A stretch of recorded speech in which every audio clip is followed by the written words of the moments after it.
The month of May is Mental Health Awareness Month. The OU has asked its member congregations to speak about the issue and raise some consciousness. We're going to finish Sefer Vayikra this week, and we'll say the words Chazak, Chazak, V'nit Chazek, be strong, and be strengthened. And we hope that together, all of our congregations and our community in dealing with these issues, we can hopefully make things a little bit better. The American Psychiatric Association just met, and according to a recently released survey, more people are reporting mental health effects from the pandemic this year than last year, which I suppose stands to reason as the longer term nature of it plays out. Our Parshiot contain various pathways to thinking about issues related to states of being. I could say from a psychological perspective, the phenomenon of pachad. Its analog, perhaps, in the mental health world could be called anxiety or paranoia or fear of some sort, but I'll use the spiritual terminology of pachad. In the Tochacha, a very challenging section that will be read in an undertone in and of itself, the very mention of the possibility of the terrible curses that are mentioned therein is itself only read aloud in a lower tone and a little bit quickly. The Parsha relays that one of the elements of Tochacha, Lo Aleinu, it should never befall us, is V'nastem ve'ein rodef, people running away and there's no pursuer. The idea of V'haveti morach bilvavam, that God will place fear into hearts of people.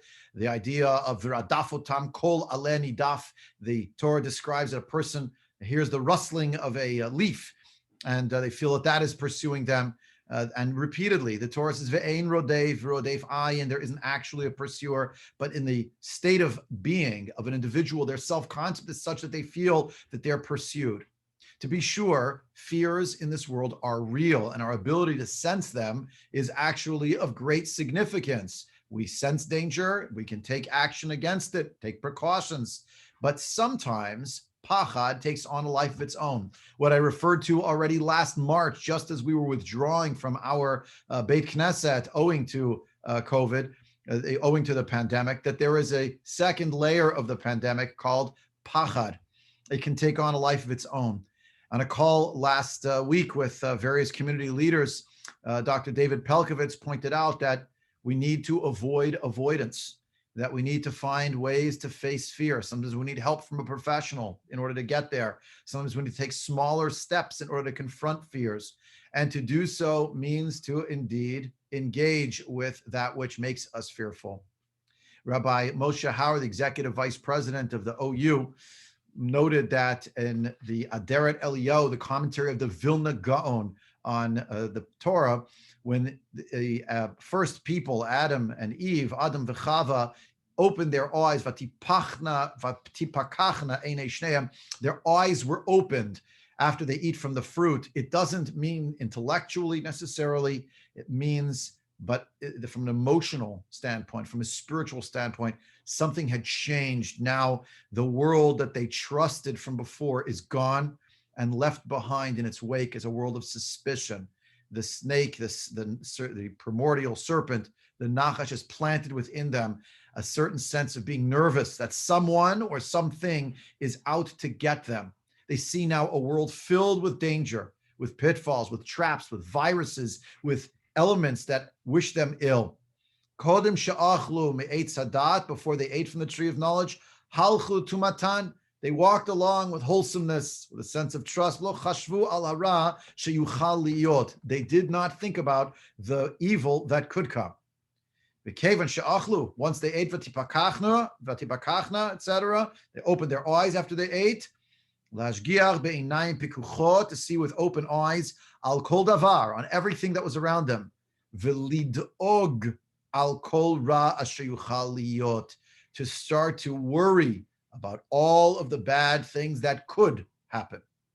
Az, then noda lahem ki arumim hem, then they realized that they were naked. Naked in the sense here of hu yidiat pchitut. They realized how lowly they were, how exposed they were to all of these dangers. Masha el hadimyon ve'el hirhurim ra'im, toward the distressings of their imaginations, toward the negative fantasies that they had, the nightmares that God forbid could come true.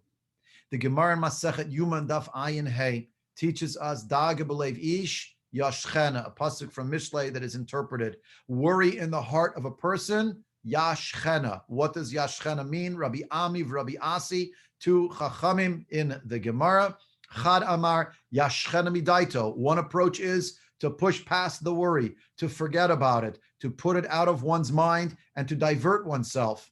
V'chad Amar, the other one maintains yasichena la'acherim, to discuss it with someone else, to talk it out with a friend or maybe a professional or someone in your life that you can share your feelings of pachad with in order to help abate the sense of pachad and da'aga and worry. The opposite of these terrible curses that are found in Parshat Bechokutai, including a curse that has to do with the state of mind, the state of how one appreciates or rather distrusts or fears the world around them. The brachot that begin Parshat Bechokutai, v'natati shalom ba'aretz u'shchavtem ve'ein macharid. First is the description of material blessings, and then it says, and I will give peace in the land, and you will lay down and not be frightened. Rashi writes, a person thinks, I have food, I have drink, material needs aren't taken care of, but if I don't have peace, the person realizes I have nothing. Talmud Lomar, therefore, the Torah says, Achar kol zot, after all of this, after the satiation of your physical needs, your basic needs, v'natati shalom ba'aretz, I will give peace in the land.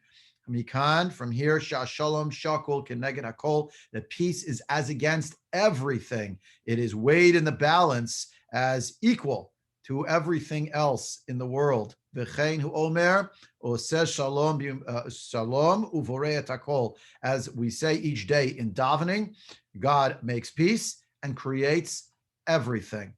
What is this notion of peace is everything, and God makes peace and creates everything? I think it refers to the idea of having a sense of perspective, a sense of balance, a sense of being able to appreciate that indeed, when we speak about shalom, we are talking and we daven about shalom, we're talking about world peace, we're talking about national peace, we're talking about shalom bayit, but at the core of all elements of peace, the beginning of all peace is inner peace. This is not an idea that is taken from a foreign culture or religion, lo aleinu. It actually is something we're davening for every single day. In the Birkat Kohanim, the concluding line of the blessing that Kohanim give to Klal Yisrael, V'yasem lecha shalom. God should give you as an individual peace. And then from there we branch off, and each of us recites in our own Shemona Esrei the close of Amida Lifnei Hashem as we're standing before God each and every day. Sim shalom. Give us peace. And we're looking for that peace. Aleinu v'al kol Yisrael amecha. For us here, including oneself, and for the entire nation. And indeed, b'chol eit u'b'chol sha'ah, we hope that this will be true, that God will bless us with his peace. And we should, God willing, see over the next period of time, many more people feeling that they have a sense of not just confidence and courage, but a sense of inner balance, a sense of inner peace, of shalom. And I wish everyone Shabbat Shalom.